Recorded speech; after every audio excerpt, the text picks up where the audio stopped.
Okay. So with the Caregiver Pathway, they changed the program middle of last year. So that was June, July. Effective immediately yung kanilang program. So the new program classified into two. Number one is the home childcare provider and the home support worker. What's the difference between these two? Kapag ka ikaw ay pupunta ng Canada at ikaw ay mag-aalaga ng bata, which in layman's term is ikaw ay magnanani, then you can go under the childcare provider. But if you are going to take care of an elderly or disabled person, then it's gonna go under the home support worker. That's the only difference.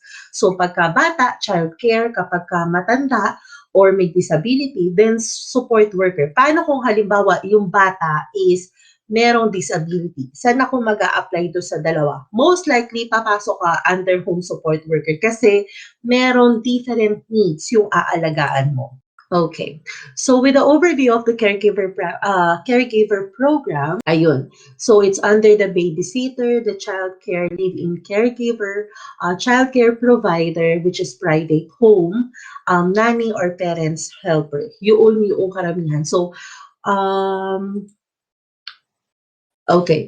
So, with the child care provider, ang mga responsibility niya is supervise and care for children in employer's own residence, bath, dress, and feed infants. So, lahat po ng itong mga information na to can also be found at Job Bank or in cic.gc.ca. So, ano ang importance, bakit nilagay kagad ni Joey etong duties and responsibility na to? Dahil dito mo malalaman kung yung current na work mo is eligible as an experience para sa pag-a-apply mo ng caregiver dito sa Canada. Kasi kung hindi mo to ginagawa sa current work mo right now, then most likely baka hindi ka pa eligible para maging caregiver or maging nanny dito sa Canada. So, kasi yung katulad nung halimbawa, especially when you were in Hong Kong. Sa Hong Kong kasi, they are allowed to do domestic helper kahit na wala silang aalaga ang bata dito sa Canada. So, kung wala silang inaalaga ang bata sa Hong Kong, for example, is it eligible ba na maging work experience nila yun para papunta ng Canada? Then, most likely hindi. Dahil una sa lahat, kung wala kang inaalaga ang bata doon sa Hong Kong, paano mo siya gagamitin as experience dito sa Canada? Okay. So, let's go back. So, ito yung mga responsibilities for the home childcare provider and also with the home support worker. So, Joey, pwede ba natin silang bigyan nitong handout na to, right? Para at least meron lang silang follow-through ng ating webinar for today.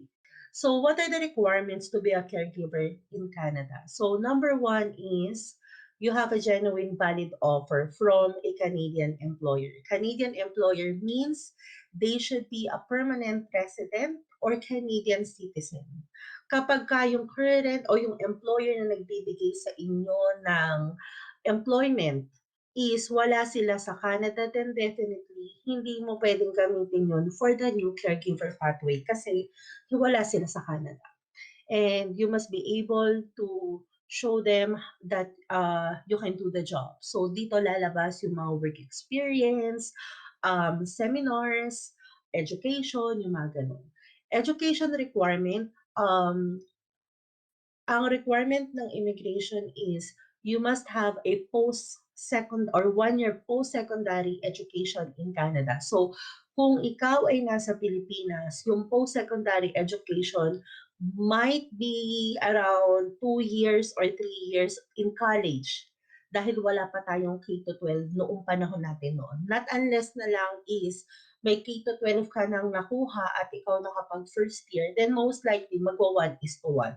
Pero kung ikaw ay hindi nakapag K to 12, then papasok siya under 2 years or 3 years. Unfortunately, in this instance, ang education requirement, kung ikaw ay high school graduate, unfortunately, hindi po tayo pasok dito sa program na to. So, yun yung very unfortunate when it comes with the caregiver pathway. Ngayon, in Canada, hindi siya katulad dati na even though you're high school graduate, you'll be eligible for caregiver. So, yun. The next one is the language test. So, hindi magpo-proceed ang application kung wala itong apat na to.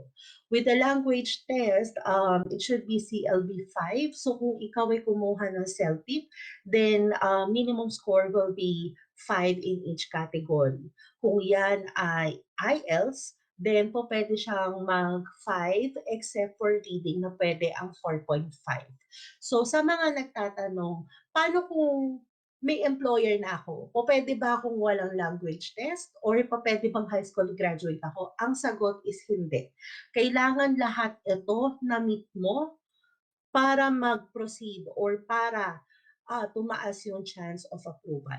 Example, kung ikaw ay may employer, pero hindi mo maipasa yung language test, then ang ibig sabihin lang po nung hindi nyo po na-meet yung program, ibabalik po ng immigration ang inyong application.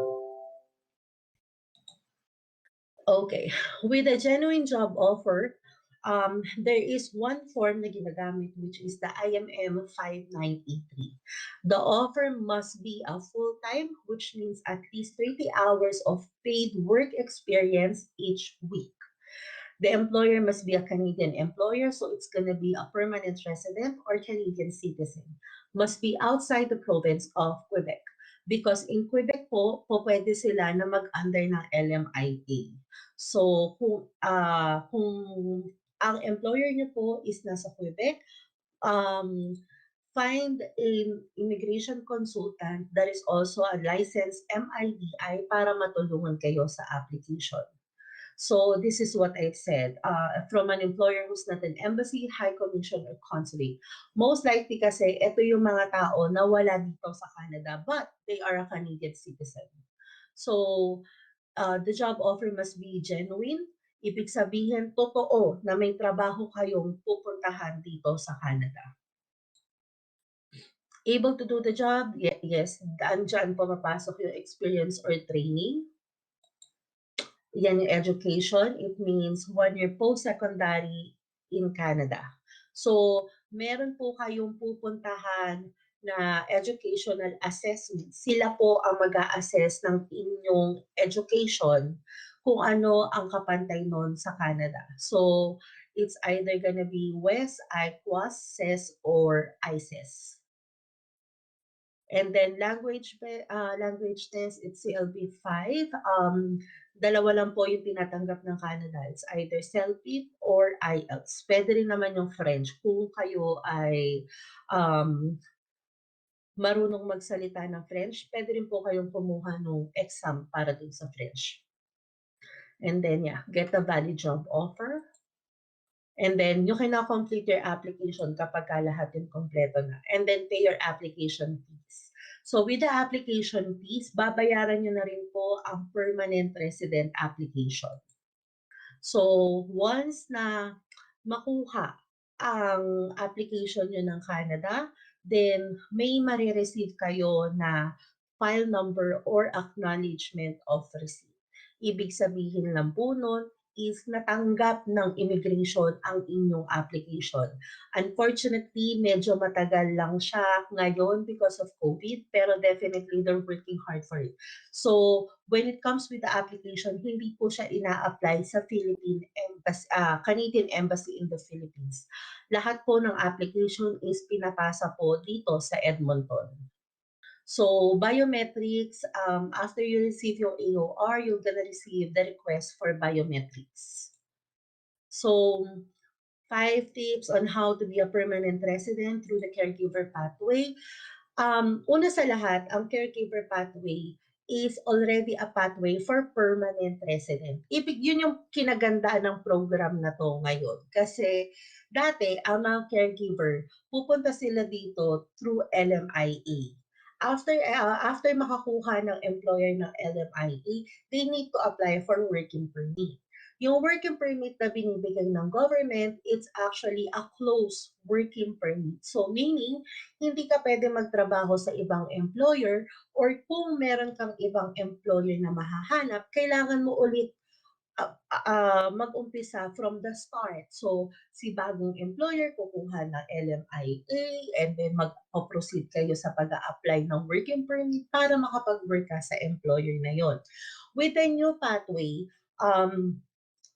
pag i-assess na lahat yung inyong application for permanent residence. So meaning, once na matapos mo yung 2-year program or yung 2 years na work experience inside Canada, ibig sabihin nun, i-complete na ni immigration yung iyong finalization ng permanent resident application.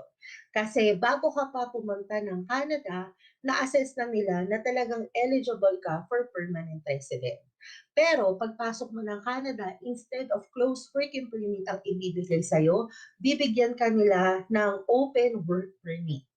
With the open work permit, kailangan mag-stay yung principal applicant sa caregiver pathway. So halimbawa, na-lay off si employee ngayong araw na to. Very fortunate na merong ibang employer na gustong kumuha sa kanya. Right there and then, pwede niyang tanggapin yung trabaho at pwede siyang mag-start kagad without informing the government kasi naka-open work permit siya. The only disadvantage with the open work permit ng mga caregiver is restricted siya into the industry. So halimbawa, dapat kapag may mag-o-offer sa inyo ng trabaho, alam nyo dapat kung kailan mo tatanggapin o hindi. Kung yan ay parehas na caregiver, for example, parehas na nanny yung offer, then go, accept it. Pero kung halimbawa, yung isang offer sa'yo is mag-aalaga ng elderly at yung isang mag-aalaga ng bata, then bawal siya. Or halimbawa, mag-a-apply ka for example ng mga Tim Hortons, yung mga food service industry, then hindi mo yun pa pwedeng tanggapin. Tips on how to find an employer, I would suggest always go with job bank.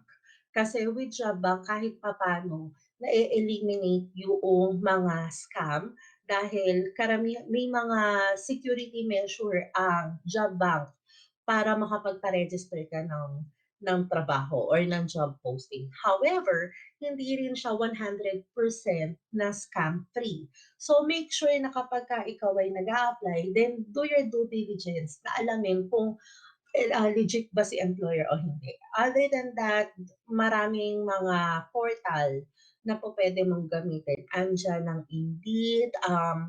Great way to find an employer is actually by referral. Kasi minsan ang mga employer, especially in Canada, kapag ka okay yung kanilang mga previous na mga employee, then kapag itong mga to nag-recommend, 100% kinukuha ng employer. So that's also a good way to find a Canadian employer. So with the recent news, actually bago lang to, ang childcare provider is in-stop nila pero magre-reopen ng January 1, 2021. So this is only for childcare provider pilot. Kung ikaw ay mag-a-apply ng home support worker pilot, then hindi po siya nag-close. You can continue to apply under the program.